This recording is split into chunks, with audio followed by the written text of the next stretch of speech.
a show talking about news in the music industry, giving new song recommendations, and even just talking about regular old life.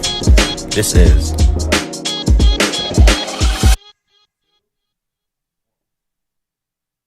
Hello, hello. Welcome back to Music to My Ears. Whoa. I'm your host, Joshua Powell, and today we'll be doing a whole lot of things today. We'll have a few guests on. We'll be talking about the Travis Scott incident that happened over the weekend and the new Kanye West interview that dropped maybe 2, 3 days ago with I forget the name of the podcast. I think it's like the Drunk something. But first we'll talk about, what this is mainly about. That's me. I life wise, we're still in college. Life wise, we're still in college and it's around that time where you start choosing your own classes and choosing like new housing. Uh I haven't been on game per se with that part of the FAU experience. And I have to go to call some people. I know she's watching. Um, you'll expect a call soon, and we'll have our stuff figured out. But other than that, school wise, my grades are pretty well. I'm starting to get into my multimedia class more of per se, and uh, I don't know. My job. Oh, my job. I never talk about my job on here. I work at FAU for the FAU Esports Arena, and that job it's pretty fun. Some people say I can't spill secrets or anything, but some people say that we don't deserve what we get, and I really don't think that is true because it is a very stressful position. I know I may have some people that will go against me. I don't know if they're here or not, but it's a very stressful position, and we have our own like physical boundaries that we can't reach or like that we have to push ourselves above sometimes. And we had a meeting earlier or yesterday, trying to just go over what we shouldn't have forgotten, you know. So they're just basically telling us this is your last chance before, next time anything happens, you're out of there. Termination, stuff like that. So, but other than that, job's a job. I pretty much enjoy it. It's nice having a job on campus next to basically where I live. So, but other than that, we'll get right into the Travis Scott incident. We'll go into first. So, over the weekend, Travis Scott had a concert um, with about 300,000 people there, are the numbers I'm hearing. And an incident occurred in the crowd. There are a lot of things. I've heard different sides of the story about what did happen. There's a lot of people saying that it may have just been like a trampling incident, or I heard there was an article saying somebody in the back crowd was like injecting people with like drugs, which like that mixed with how his concerts usually are, like a mosh pit and stuff like that. That mixed with that just made it completely worse. But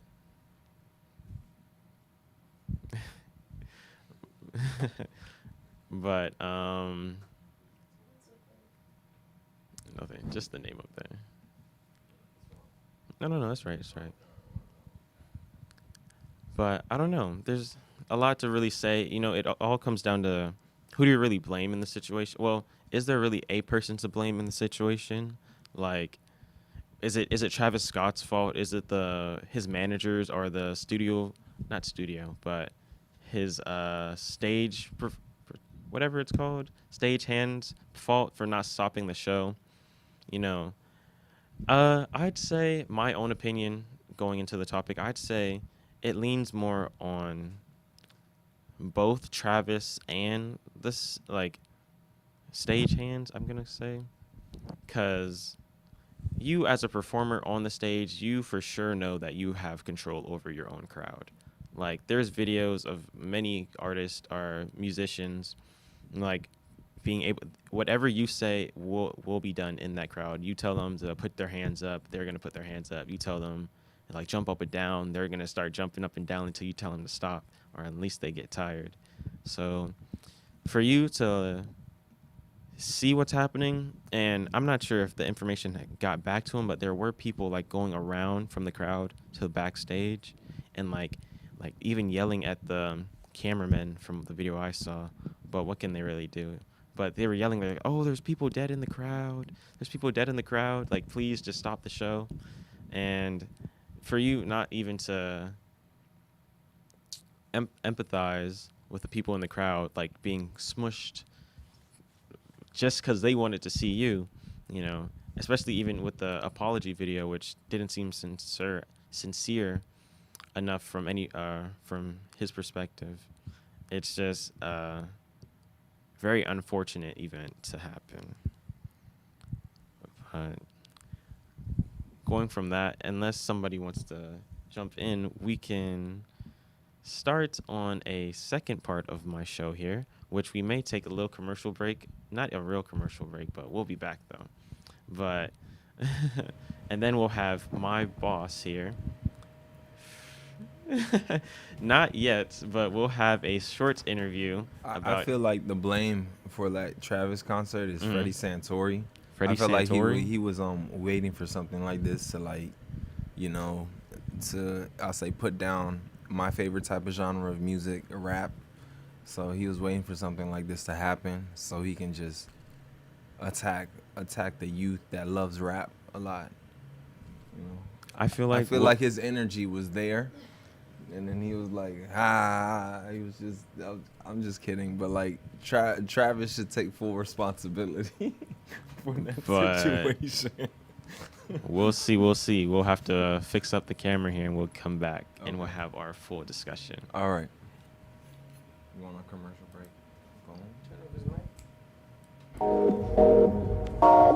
You've been watching Music to My Ears. We'll be right back. Can you fix that camera for me? You've been watching Music to My Ears. We'll be right back. You've been watching Music to My Ears. We'll be right back. You've been watching Music to My Ears. We'll be right back. Welcome back. Back and ready to speak on again with Freddie Santori here at AMP2.TV Media. And we're here to talk on the topic. So how do you feel about the situation with Travis Scott? Sneeze on the truth. To be honest with you, I think that it's a business niche that he has. Mm-hmm. It went crazy. And once something that big goes out of control, it's really hard to stop it. Nobody wants to take responsibilities because people died. Mm-hmm. But if nobody had died, that would have been the biggest concert ever in the year, right? Yeah. And nobody would be the wiser, and there would be no finger pointing or anything else like that. I think it was a good idea gone wrong. There was too many people for the venue. There was too many people jumping in to the venue, and cooler heads did not prevail. They didn't have the right plan in place. All of that. It's easy to be a Monday quarterback. Easy. But I hear that he had a few incidents before this that also had the same problem. So, somebody has to take accountability. This is not the first time. People died this time because they didn't listen to the first two warnings. And we go, but I think it's a business decision. I don't think it's any different than Slick trying to be a comedian on the air, which falls a little short, but, we learn from our mistakes. Exactly. Thank you. You're welcome. Now you can wrap that. No, I felt like it was your energy that was there. Like I wasn't even because you don't like the new wave of music. I never said that either. You want us to go back? You don't like the boom boom boom. Mm-hmm. No, we had a conversation between an artist and a non-artist. And you said an artist is somebody who is repetitive and is popular. And I disagreed with that. I think an artist is an artist. I think you're an artist in your own mind, but you're an artist. No, I think I'm one of the best artists. I just haven't recorded anything. You see how that works? You got to put yourself out there to be an artist. I agree with you. But you I'm know? very self-conscious. I'm very self-conscious of like how the world would perceive me. But I'm a legend in my own head. I don't. Then you're not an artist. I agree. I agree. You know, a person putting their own work out into the world to be critiqued is an artist. You know, you're making something of your own imagination and fruition. And it's funny because I think we talked about this one time. We said an artist that doesn't sing, are they still an artist? Remember that? Mm-hmm. And if you don't sing, are you an artist? Yeah, because there's multiple different things. Like the people on these walls, they're artists. How are we going to know if you're an artist if you don't sing? You're right. Yeah, you can produce. There's a lot of people who just produce the beats and music like that. So you have to do something in order to be classified an artist. You got to do some kind of You art have to do at effort. least one song to be classified as an artist. You can be classified as a singer. I thought the definition was you have to be paid. Paid? You have to have one paying gig. Something you make has to be paid. One show, one song, one something. If you get paid, you're then considered a pro. Yeah, but I'll say you still have to have that one song. Because there's a lot of producers like a DJ Khaled.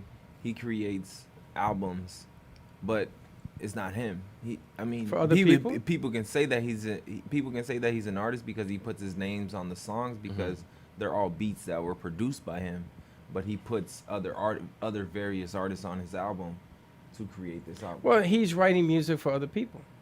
There's a few famous people in the day that did that. No, there's still what is it, producers that still do that now. Like they create their own producer album. But I can't call them an artist because they're producers. They're producing. No, but a producing is an artist. They're producing the vibration. Are you saying like an artist is somebody who has like a multi? An artist can be anything defined that gets paid for his services. If I write a song, the peanut butter song, and I give it to somebody to sing and they get paid for it, I'm an artist because I wrote the song you got paid for. Well, that's like in this new age, that's called the ghostwriter. That's writing a book. I feel like that's honestly like like if you give me the lyrics to a song, but everybody likes my voice singing the song, you'll be my ghostwriter, but I will be the artist. That's honestly like the best job you could have, especially in the music, because then you don't have like all the attention on you. But these songs that are getting like 100 million plus plays, you're getting money from that. Sure, you get royalties. Yeah. But I disagree with Slick. I think that I wrote the music, I'm an artist. You sang the music, you're an artist. We each have our own artists, but I still think that the person that wrote the music is an artist. I couldn't do it. True.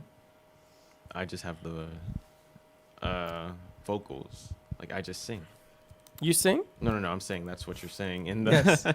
Yes, a person that sings, and a person that writes. There are people in showbiz that can do delivery and interviews, and there are people who can produce the shows. Those are called producers. You receive the money as an executive producer. Everybody is an artist. It's just what kind of artist, from what I can see. But other than that, the second topic I was going to talk about is the Kanye West interview. Do you listen or know anything about Kanye West? I know about Kanye West, but what's the interview about? It's after he talks about all of the controversies, him being with President Trump, his little beef with Drake over his album Donda, and then Drake's album Certified Lover Boy, and it was pretty interesting because he talks about it like they're not really as people just see them as like musical artists. They're actually like they're needed parts in each other's lives. Like beef needs to be had for them to actually be able to push forward, to promote their music, to sell the albums, stuff like that. And I thought it was pretty interesting because, they say, or he said you're always, or Kanye saying this to Drake, he said you're always threatening my life in these songs. But, if you did anything to me, there's other people outside of us that would lose a lot of money. And I always find the business part of things pretty interesting because behind the people, especially in the studio, the people behind the camera, that's not only the part of it. You have to actually find ways to make money from your hobbies, you could say. Well, you know, he's always lived a life of controversy, Mm-hmm. and he's one of those guys like Howard Stern's. That the more controversial he is, the more he sells. Trump is the same thing. You know, he won the presidency, and now there's this new thing in the United States where going against the grain is the right way of doing things. Mm-hmm. It's not the political way of doing things. But you know, I don't want to ever dwell in his world because I don't know what's going on behind the scenes. You know, there's a lot of rappers, a lot of gangster rappers. There's a lot of turf wars. There's a lot of stuff East West Coast. A lot of bad blood between a lot of these guys when they were growing up and fighting to get attention in the hoods and the places and they cut each other's throats. I don't know what his deal is.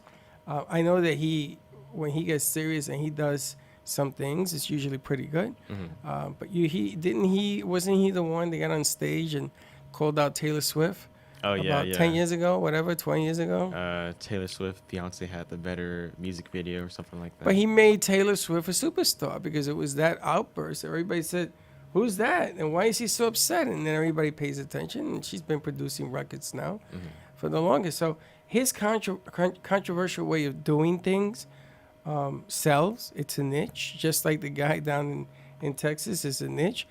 You know, until it gets out of control. You know, once it gets out of control, you're gonna have to. It's tough to reel in the horses once they left the barn, and you have to sort of have accountability when it doesn't work and it gets out of control. So, it's a formula. It's successful. People pull it off. He's been pulling it off for years. So, And then outside of his business side of it, another thing. This is going into a different topic, but going into like what music now tells our kids to do or like how to feel. How do you think it's changed from what music you were listening to when you were growing up? well, the difference is I think that I grew up in different worlds in terms of Latin music. We used to call it bubblegum rock. Mhm. And in the day, they just sang about birds and the bees and the flowers and the trees and stuff like that. It didn't have anything to do with the way you should behave. There were certain artists that talked about the Vietnam War. There were certain artists that talked about certain things in our country that just weren't right.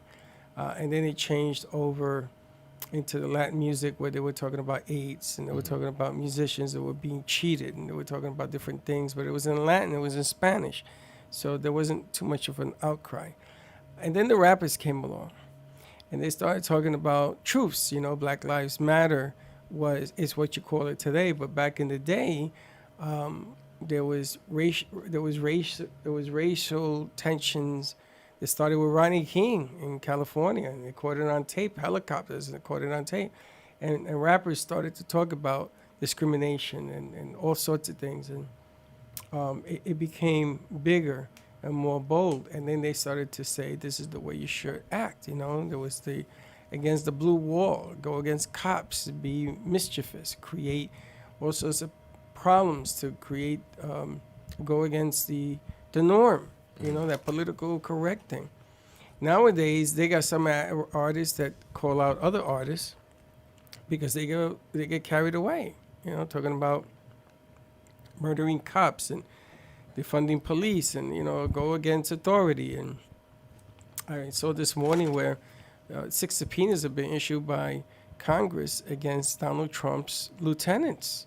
That they apparently had a meeting in Washington to make that riot happen in the White House. And this is, this ain't no rappers. This is a different type of music. Mm-hmm. And people are using media to try to get their point across in the most powerful way. And I think that you're going to have to watch what kids listen to. You're going to have to watch, we talked about the type of music that's out there.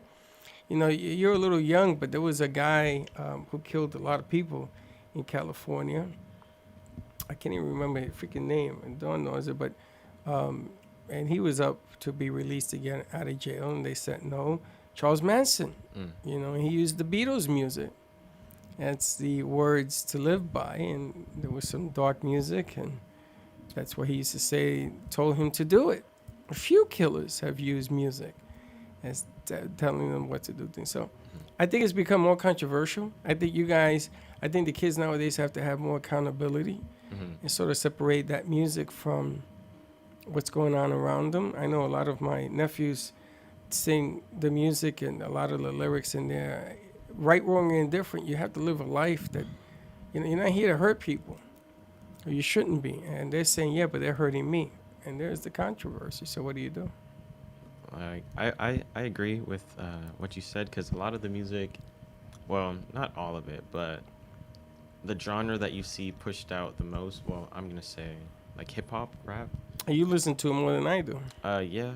And I listen to a lot of other stuff, but the stuff that they say, even when it comes to them having the money, there's never a change. Like, it could be your truth, you having to, sell drugs or anything like that, but you have your own wealth now. You can change what you do, what you are. You're still not you're not still selling dope or whatever, having to do whatever to get by.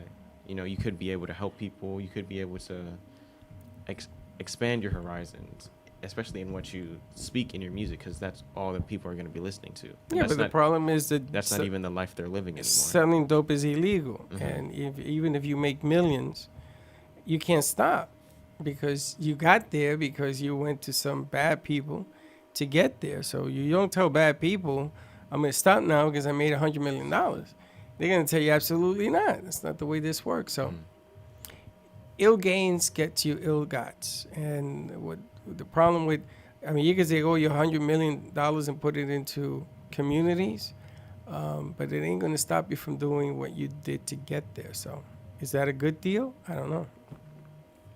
Poison your own people to get to the top? I don't know. No, I wouldn't say so. But people, I don't know. Would you say it's more, when it comes to that, it's more to worry about yourself before the whole community?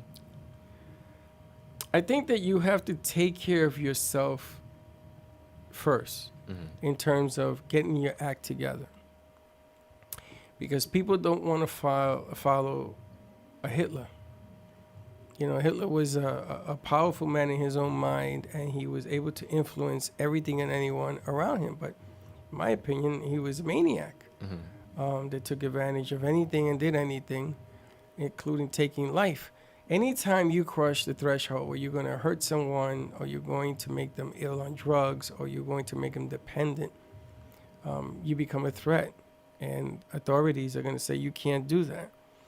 Now, they're going to tell me, well, authorities do it all the time. I get it. I understand the problem is everywhere. But it's difficult to be right in such a vastly fast-paced community of wrong. The question isn't how I think, because I'm already, I'm entering the fourth quarter of my life. You guys are just starting out. How do you see it? For me personally, it's been more of I'm going to fix myself before I go out and, try to change anything else. Correct. So I feel like I've been leaning more towards that, because like you were saying, you can't be blinded yourself. It's blind leading the blind, basically. And I feel like there's a lot of people out there trying to do that, because more people are trying to lean away from their actual problems than sit down and look like, oh, I'm not the best person that I thought I was. I want to look down, or back to me personally, I just want to be the best Joshua Powell there could be, and I'll take it one step at a time. I'm willing to put the work in for everything, but I'm going to be chipping away until I see perfection. And then you're going to have balance, because the system has a balance to it, where you're going to have to negotiate deals at a different level. You're going to have to be able to talk to different people at a different level. There are parts of you that are going to change a little bit, not because it's being forced upon you, but because the people that you need to hear your word have to relate to you. It's like dating. You get all spiffy up when you're going to meet a girl for the first time. You don't go in sweaty and stinky. You don't do it slick and show up all, I just came from the gym where your armpits smell like your feet. You don't want to do that. That's what shows you what actual love is. Nah, if you show that up, ain't love. That's a whole lot of love hate. That shows you she messing can really yourself up. tolerate a lot. No, No, and then you don't do that. In the real world, you don't do that. But when you are going through the game and you're learning the players from the wannabes, you're going to have to make some decisions, and you're not going to always agree with them. You know, you're going to say, "Oh, I got to put on a tie today." You know, I put on a tie for the first time in 17 years on Saturday night to go to a bar mitzvah. No one wasn't comfortable. Meanwhile, I wore one of those bad boys for 17 years in a row and doing business. I wasn't comfortable. I don't feel it's me. But I'm older now, so I feel like I pay my dues, which isn't true either. But in your world, you're going to have to make adjustments, and then those adjustments are going to have to be refined to doing your thing. But you always want to make yourself better to help others. And then the community comes. All right. How you going to finish it out? All right, it seems like we're coming to an end. I feel like that was a nice little end segment, at least for, this episode. But thank you again to Freddie Santori for being a guest on my show today. And my name is Joshua Powell. This is Music to My Ears, and we'll be back next Tuesday with our newest episode. Thank you for having me. No problem.